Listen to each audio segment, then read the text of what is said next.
大家好，歡迎嚟到 ChatSPY HK。咁我今日就會去深圳西鄉站出口直達希爾頓寬頻酒店，而家就出發啦。今次一行6人，所以我哋唔會打車，我哋就會搭地鐵。今次間酒店超方便，一出西鄉站就會見到我哋由深圳灣口岸出發。我哋而家就係喺地鐵站嗰度啦。咁我哋嗰間酒店就係喺大眾點評 book 嘅。得一間高級雙床房㗎啫，大概 HKD 580蚊到啦。小朋友1.4米以下就可以食免費早餐。咁講返正題先，步行294米5分鐘。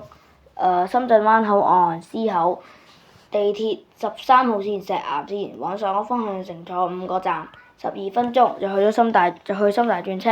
呢個就係我哋間酒店入到去可以睇到嘅嘢。咁如果大家仲想睇下應該點樣去到西鄉站嘅話，請留意右邊嘅 cap 圖。咁呢度裏邊就有免費嘅零食啦，同埋免費嘅免費嘅糖同埋免費嘅飲品啦。咁呢度就係6樓啦，因為我哋就係住呢一個樓層啦。咁6樓咧就特別靚嘅，因為6樓你可以睇到下面嘅景色啦。咁就建議大家唔好住得太低啦，應該可以揀嘅。咁我同埋佢嘅缺點就係、如果啲人想入去嘅話，會太細聲，如果你撳叮當。咁呢度就係高級雙床房嗰間啦。呢度就係比高級雙床房更加高級，因為佢張梳化特別大，同埋間房大過我哋30，大過我住嗰間30尺啊。呢度就係咁啦。因為張電腦凳嗰啲幾好啊，呢度一流啦，簡直呢度。咁我哋一陣咧就睇下個廁所啦，同埋呢間酒店就係呢間酒店嘅電視就唔係咁好咯，冇得睇愛奇藝嘅，同埋嗰啲嘢全部都冇。咁呢度就係廁所啦，廁所呢度有個特別好嘅設計，即使你沖緊涼都唔會有人睇到你，因為塊玻璃係有特別設計嘅。同埋我覺得佢個廁所編排得幾好咯，幾乾淨咯，同埋如果你想擠啲梗嘢出嚟咧，大家記住唔好直接撳，你慢慢用你嘅手擠下會擠到噶啦。各位觀眾早晨 ，Good morning。咁今朝早咧，我哋咧就去試下希爾頓酒店嘅早餐啦。咁大人嘅話就係每個人就88蚊，咁小朋友嘅話就免費早餐。同埋大家一定要記住，呢個早餐係由7點至到10點半。重複一次，大家記住係7點至到10點半。首先我哋嘅登場人物就係沙律。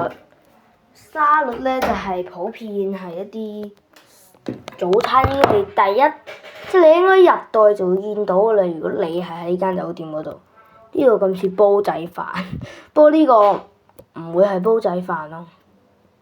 但係老實講，我朝早根本冇咁多時間。我朝早其實係食完嘢就去健身室㗎啦。我記得我第一日即係呢一日啦，係食砂糖桔同埋2種菜啦，即係豆角同埋白菜加黑椒雞扒，唔知定豬扒咧。第二日食咩咧？第二日即係尋日。第二日我就食咗嗰個豬扇骨，你哋一定要食嘅。豬扇骨同埋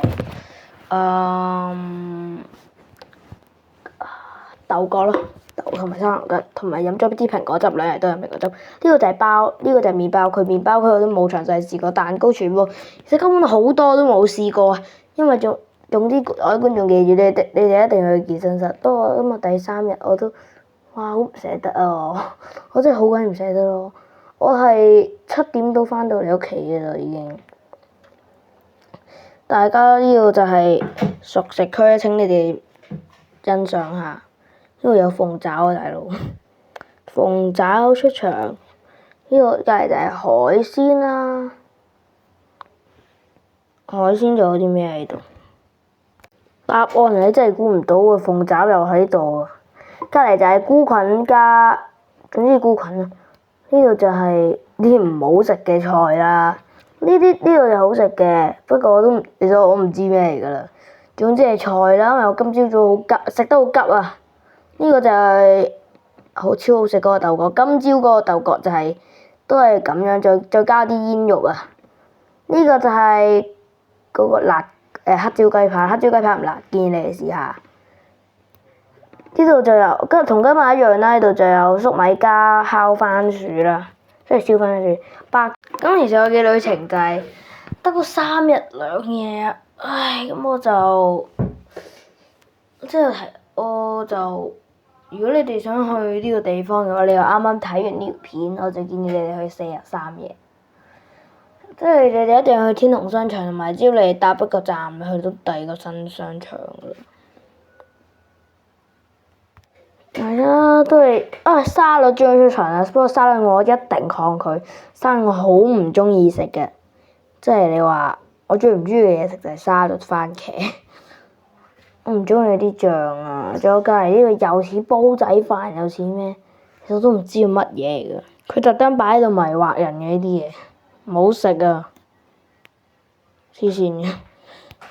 呢度就係有各式各樣嘅配料，同埋大家記住唔好將嗰啲瓜咧擺到隻眼嗰度做 facial 啊！不過因為有啲瓜污糟嘅，認真嘅。係啦，呢度就係粥啦，粥我係最討厭。咁呢個就係油炸鬼，但係建議大家唔好食太多，因為油炸鬼比較硬，同埋我阿妹都試過啦，佢都話食得太多唔會咁好，你食啲啲好咯。呢個雞湯麵嘅雞湯咧，聽人講話咧係超級滯啊，但係個人口味唔同啦。我呢段片只係記低我自己嗰啲口味啫。你哋如果想去，咪試下咯。順便喺留言話俾我聽啊。呢度就係水果啦，水果我超中意食啊！嗰個桔真係好食到跳舞啊，大佬！好可惜呢度唔可以跳舞。我再播多一次俾觀眾睇下啲水果。啲水果唔係話佢污糟嘅，我唔會咁講啲水果。如果你咁講啲水果會咁嘅。你睇下啲水果好傷心到跳舞啊！餐牌就係喺呢一度，呢一度就係我攞雞湯麵嘅地方，係咪？就我冇試過啦，我只係覺得好滯嘅。不過我唔知係咪滯嚇。如果各位觀眾覺得真係滯嘅話，記住喺留言嗰度話俾我聽啦。咁咧，我第2日食嘅菜就係咁啦。第3日我冇特別影㗎啦，其實。同埋大家記住訂閱我頻道同埋 subscribe 啊！多謝收睇，拜拜。仲要記得日日睇啊！